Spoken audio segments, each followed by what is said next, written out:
of taxpayer dollars, more than a year of relentless searching that has basically shut the government down. In the end, nothing. But that doesn't mean we haven't learned a great deal about how our government actually works. We have. Just today, another trove of FBI text messages became public. Last night, the Senate released a criminal referral to the Justice Department against Christopher Steele. He's the shadowy author of the Trump dossier. So there's an awful lot going on. Here are some of the most significant developments in the last 24 hours. Now, you remember in the spring of 2016, President Obama was asked if the public could have confidence that his administration would never tamper with a criminal investigation. He responded unequivocally, quote, "I guarantee that there is no political influence in any investigation conducted by the Justice Department or the FBI in any case, full stop, period." Well, that sounded definitive, and yet newly released FBI texts suggest that may be false.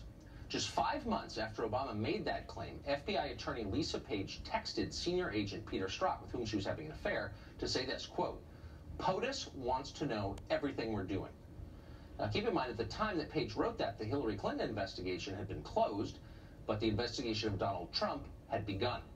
The FBI clearly understood that President Obama was watching closely. That's the headline from today's batch of texts.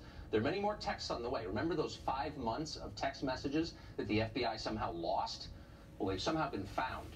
The Department of Justice has them now. Congress is waiting to get them, so you can expect more revelations to come. Last night, as we said, the Senate Judiciary Committee released a redacted version of its criminal referral against dossier author Christopher Steele. It's a carefully written document, and it's packed with information. It got far less attention than the now famous Devin Nunes memo, but it may tell us much more. For example, the Senate memo released last night explains how Christopher Steele deliberately misled the FBI about the dossier he assembled. Steele told federal investigators he had not spoken to any media outlets about his research. In fact, he'd spoken to many of them, including the New York Times, the Washington Post, Yahoo News, the New Yorker, and CNN. That's not forgetfulness. If this memo is accurate, Steele lied to the FBI, and that's a federal crime. But maybe more important, thanks to Steele's deception, the FBI relied on a Yahoo News report to verify the dossier, when in fact the Yahoo story was itself simply citing the dossier. Circular. It would be pretty funny if it weren't so incompetent. Yet, and here's the striking thing, even after the FBI learned that Steele was lying to them, they continued to use his dossier to justify spying on Carter Page. As the Senate memo makes clear, there are only 2 possible explanations for this.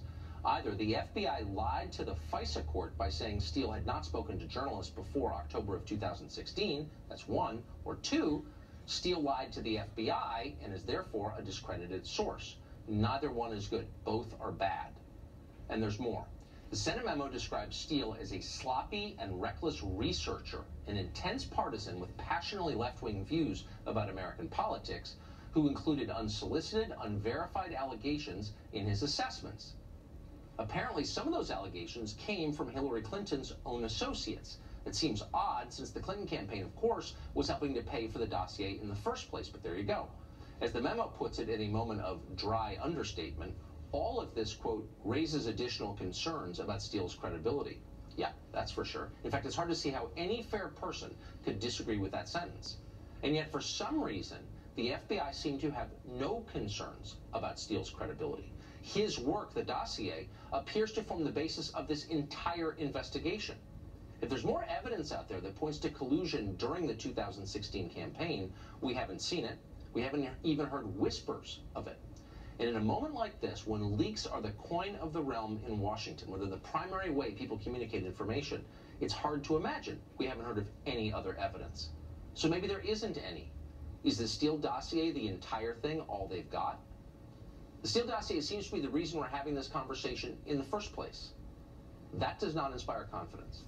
Congressman Matt Gaetz is a Republican representing the state of Florida, and he joins us tonight. Congressman, thanks for coming on. Good to be on, Tucker. So I want to ask you about a story that we had last night. The Daily Mail broke that Congressman Schiff, Adam Schiff of Burbank, California, basically the lead on the Russia probe in the House among Democrats, was suckered in a prank phone call into believing that this Ukrainian group had naked pictures of a Russian model Trump was purportedly having an affair with. He then dispatched a researcher or an aide on the committee to call back the number and set up a document drop at the Ukrainian embassy.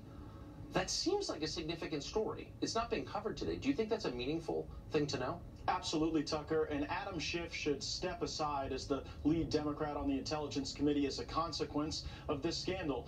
While our FBI and Justice Department were suffering through an Obama nation, an Obama influence with these attempts to influence investigations, you had Adam Schiff off playing footsies with the Ukrainians, trying to get naked pictures of Donald Trump.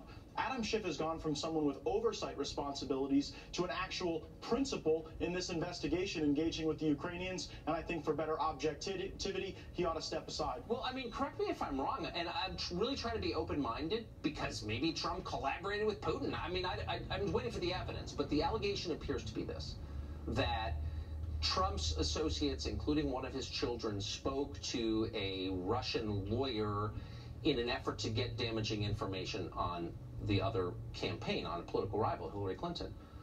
Adam Schiff has basically admitted that he sought damaging campaign on a political rival from a foreign government. Why is that different?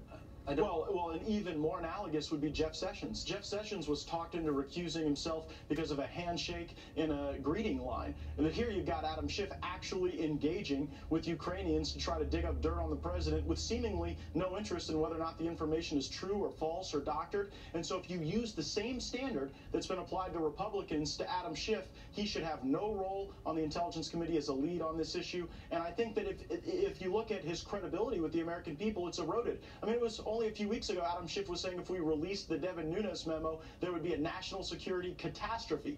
That's been proven to be false. And so time and again, he's lost credibility. And I think the fact that he actively engaged with these Ukrainian principals, the fact that he goes on Russia Today, the Russian-sponsored television channel, to talk about our intelligence system, certainly indicates that Adam Schiff should step aside. But that's a level of hypocrisy that would really embarrass most people. I mean, if you're calling for a president to leave office on the basis of charges, standards that you yourself violate, wouldn't you look yourself in the mirror and say, that's too hypocritical, I can't continue to do Well, and what does Nancy Pelosi think? I mean, while Nancy Pelosi was calling for Devin Nunes to be removed as the intelligence chairman, even though there was an ethics committee investigation that cleared Devin Nunes, that dispositively found that he did nothing wrong, here you've got Adam Schiff clearly engaging in shady tactics, and Nancy Pelosi spent her 8 hours on the floor with a different rambling narrative. So, really quick, do you, I mean, are we out on a limb suggesting that the dossier seems to be the core document that spurred this investigation? Is there other evidence that you know of? I've seen no other evidence, and the reason you know the dossier is the core piece of evidence is because they had to have Christopher Steele go plant news articles to validate the dossier. So the very author of the dossier has to go create and manufacture other facts to validate the dossier because it cannot validate itself. It has no mechanism to be proven true because it's all false. It's like a freshman philosophy class. You're exactly right, though. Congressman, thank you. Thank you, Tucker. Stephen